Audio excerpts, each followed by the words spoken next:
The 7-day UK blackout, the complete survival blueprint. The reality check, okay? Imagine the moment it happens. Yeah, it's 7 p.m. on a Tuesday and you are sitting on the sofa, the kettle's just started to whistle and suddenly click. Everything goes black. At first you think it's just a tripped fuse. You check the street expecting to see the comforting orange glow of the street lamps. But there's nothing.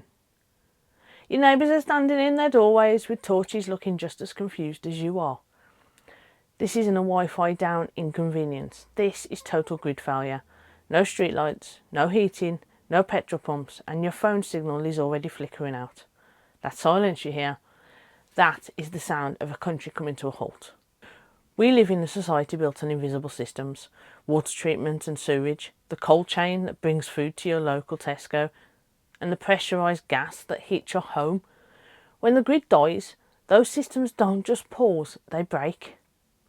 Most people in Britain would not last 3 days, not because we're not tough, but because we've forgotten how to live without the machine. This video is the definitive guide on how to survive the first 7 days of a total UK blackout. We're not talking about American prepper fantasies with underground bunkers and desert ranches. We don't have space for that in the UK. This is a realistic boots on the ground and UK survival.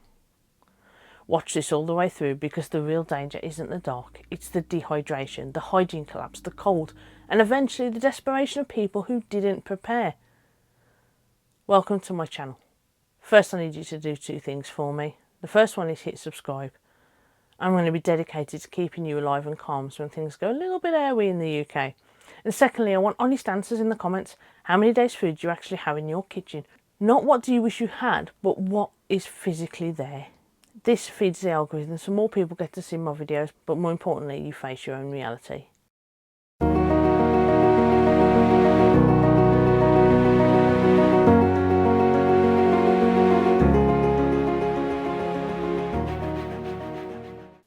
Let's start with day 1, the golden 24 hours.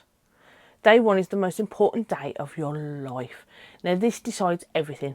If you get day 1 right, day 3 is just a little bit uncomfortable. If you get day 1 wrong, day 3 becomes a fight for survival.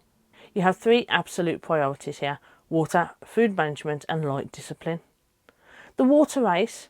The second you realise this isn't just a local power cut, you have to move and move fast.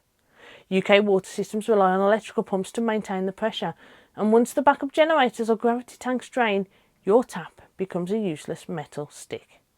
Fill everything, and I mean everything: the kettle, every clean bottle, every mixing bowl, and even the bathtub. If you've got a clean bin, line it with a fresh bag and fill it up too.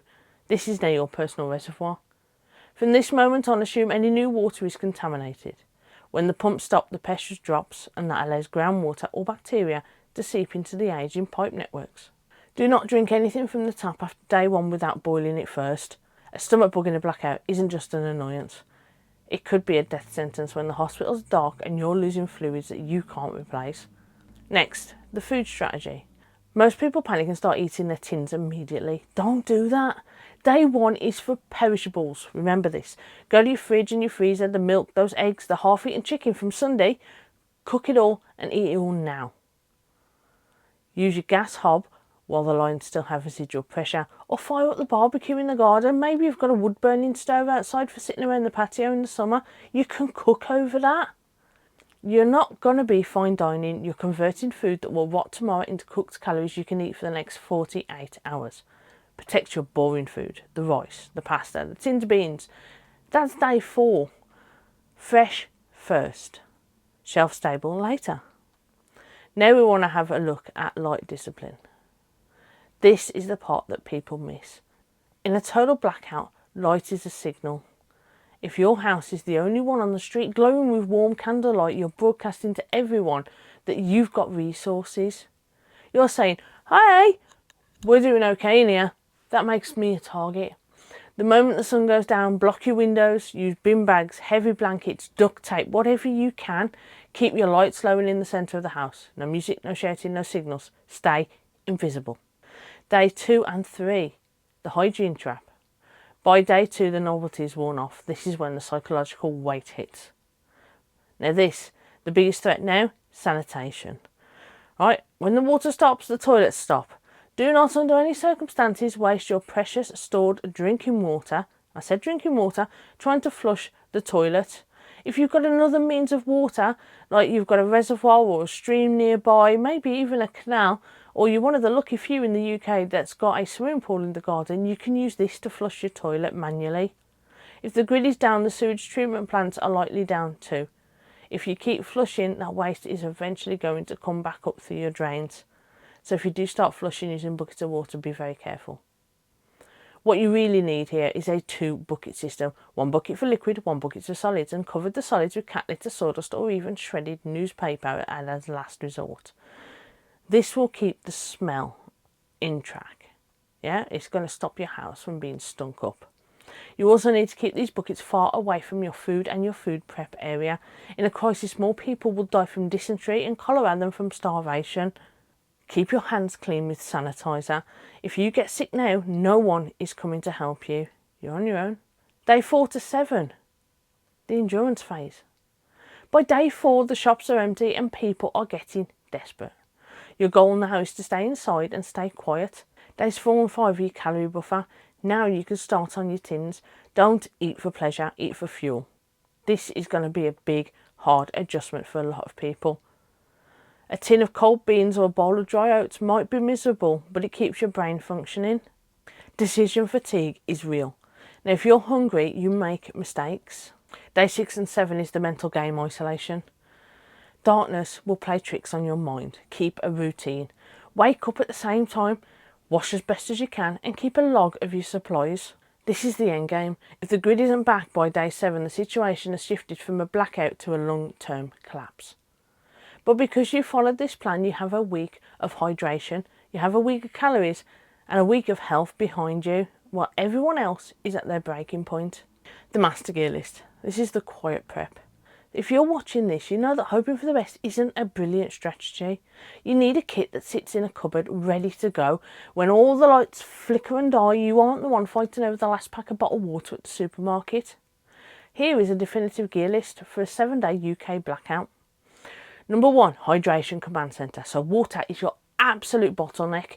You can go for weeks without food, but only 3 days without water, and in a high stress environment, you'll dehydrate faster than you think. Now, water storage. Don't just rely on a few bottles of Evian. You need collapsible water carriers, 10 to 20 litres a time. These will store flat when you don't need them, but can become your lifeline on day 1. Your bathtub liner. You can look for a product called a water bob. It's a heavy-duty plastic liner that fits in your tub, and it can hold up to 300 litres of potable water. It doesn't last forever, but it's certainly a damn good start. This also keeps the water clean and prevents it from leaking through a dodgy plug. Lost water because of a crap plug in your bath, you're going to cry about that one. Now, filtration and purification. Even with stored water, you need a backup. A live straw or a soya mini filter is essential. Combine this with chlorine dioxide tablets. Boiling water uses precious fuel. These tablets, whilst they won't taste the best, will allow you to purify water silently and without heat. Think about your light discipline. Second, your off-grid lighting. This needs to be done the right way. Forget decorative candles, they're fire hazards and provide terrible lighting. Headlamps. This is the pro move. A decent LED headlamp or a black diamond or a Petzl. Keep your hands free for cooking or fixing things. Lanterns with red light mode. Total darkness makes your pupils dilate. Blasting a white light ruins your night vision and alerts the whole street. Use lanterns with a red light setting to navigate your home stealthily. Power banks. You need at least 2 20,000 milliamp power banks. Even if the masts are down, your phone is your library. It has your offline maps, your saved how-to videos and your family photos for morale. Now, I know in previous videos I've stressed the importance of having paper maps, but I know a lot of you out there do not do that. So in this situation, your phone will become your map. Obviously, have a paper map. It's way better and a lot easier on you in the long run. But if you're one of the people who wants to rely on technology, then use your technology. Just make sure you have something to power it. Number 3, the Blackout Kitchen. You can't rely on the microwave anymore. Single burning camping stoves. The classic briefcase style stoves that use butane canisters are perfect for UK flats. But remember, you need ventilation. carbon monoxide kills. Fuel reserves have at least 4 canisters of butane stored safely. 1 canister usually gives you about an hour of high heat cooking. This is enough to boil water and heat food for several days if used efficiently. The manual can opener. That sounds basic, but in a crisis people break their expensive knives trying to pry open a tin of beans because they only ever used an electric can opener. Buy a heavy duty manual one. In fact, buy 2. Number 4, sanitation and health, the Grim kit. Now this is where 90% of people fail, the 2 bucket system. So buy 2 sturdy 10 litre buckets with lids, bio bag liners, heavy duty compostable bags for waste, or really thick bin bags at a push. Now you need a large bag of cheap cat litter or sawdust here. This is going to be essential for neutralising odours and moistures in your dry toilet. Medical grade sanitizer, not the scented stuff. Get 70% alcohol hand rub. When water's for drinking, you don't want to waste it on washing your hands. Number 5, your communication and information. Information is the ultimate calm down tool. You could have a long range radio. You need a battery powered or hand cranked FM, AM radio. In a national emergency, the BBC is mandated to continue broadcasting. Now this could be your only source of truth when the internet is a ghost town. Or maybe the internet is full of people providing fake news, as it always has been. Physical maps. If you have to move, you can't always rely on Google. Like I said before, keep a local A to Z or even an ordnance survey map of your county. And finally, the difference between a victim and a survivor is usually at least 30 minutes of preparation and a few key items under the stairs. You do not need to be a conspiracy theorist to see that our grid is under more pressure than ever. You just need to be someone who takes responsibility for their own family. How prepared are you? Comment down below and let me know. And while you're doing that, have a look up here for the next video that you're going to find interesting. Thanks for watching guys, and stay safe.